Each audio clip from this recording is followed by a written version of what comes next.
In a land where the mountains were so old they had grown smooth and round, there lived a tortoise named Cassian. Cassian was even older than the mountains. His shell was not a simple brown or green, but a deep, dark, cosmic blue, looking as though a piece of the night sky had solidified just for him. Upon his shell were swirls of silver that looked very much like distant galaxies. Cassian had a very, very important job. He was the star tuner. You see, the stars, after shining so brightly all night long, get tired. By the time the sun rises, their light can grow a little dim, a little dusty, and their special hum, the quiet music of the universe, can fall a little bit out of tune. It was Cassian's job, every single evening, to climb the tallest, slowest mountain, Sky Peak, and make sure every star was ready for its night's work. His journey began at dusk. He lived in a small, warm cave at the foot of the mountain, and as the sky turned to the color of a soft plum, he would begin. He moved with a slowness that was ancient and deliberate. Each footstep was a decision. Thump. He would place one leathery foot down. Then he would wait a moment, feeling the stillness of the earth. Thump. Another foot. He carried two things with him. One was a small, round cloth, woven from captured morning fog, which was the softest material in the world. The other was a tiny hammer made of polished moonstone. The path up Sky Peak was long and winding, but Cassian knew every pebble and every turn. He plodded along, his ancient mind calm and focused. Thump and wait. Thump and wait. He passed the sleeping mountain goats, curled on their high ledges. He passed the eagle's nest, where the great bird was settled with its head tucked under its wing. He did not rush. The stars knew he was coming. They would wait for him. After a long, slow, peaceful climb, he reached the summit. The peak of the mountain was so high that it felt like he was standing on the roof of the world. And the stars were so close here. They hung in the air like low-hanging, luminous fruit, waiting for him. His work began. He went to the first star. It was a small new star, a newborn, and it was fizzing with a jumpy, nervous light. Its hum was a fizzy, crackling sound, not at all restful. "There now, little one," Cassian whispered, his voice like the slow grinding of stones. He took out his fog cloth. With a slow, circular motion, he began to polish the little star. Hush, swirl, hush. He gently wiped away the dust of the day.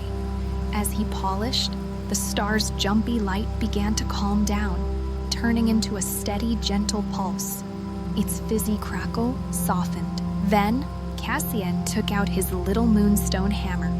He listened closely, his ancient head tilted. He tapped the star ever so gently. Ting! The note was a little too high. He tapped it again, on the other side. Ting! Still not right. He moved around the star, his motions unhurried, and gave it one final, perfect little tap. Tong! A deep, soft, resonant hum emerged. The newborn star was now calm, glowing peacefully, and humming its perfect note into the symphony of the night. One star was tuned. He moved to the next. This was a large, old grandfather star. Its light was a deep, golden color, but it had grown dim, and its hum was a flat, tired drone. "Let's get you shining again, old friend," Cassian said. He used his fog cloth, wiping away the weariness of 1,000 years. Hush, swirl, hush, swirl. The deep gold color brightened, becoming warm and brilliant again. He listened to its drone. He knew this one well. He lifted his moonstone hammer and gave the star a firm, respectful tap right in its center.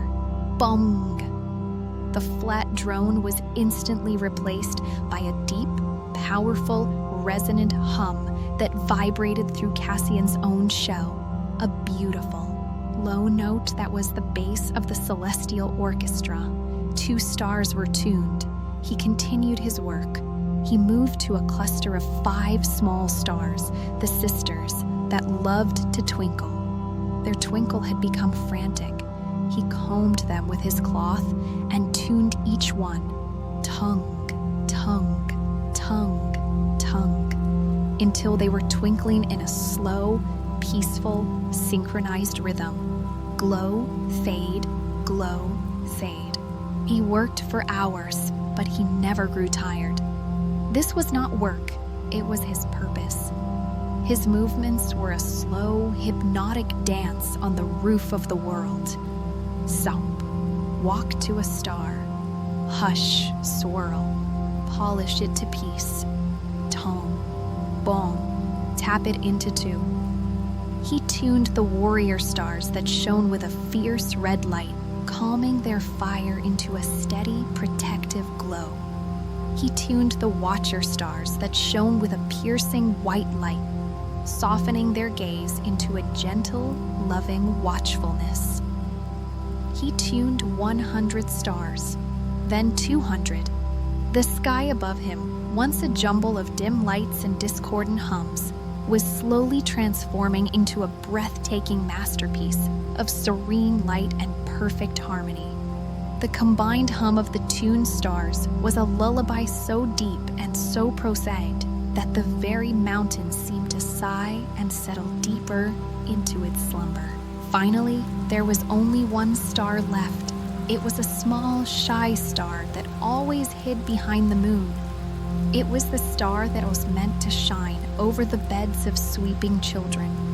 Cassian found it, its light flickering weakly.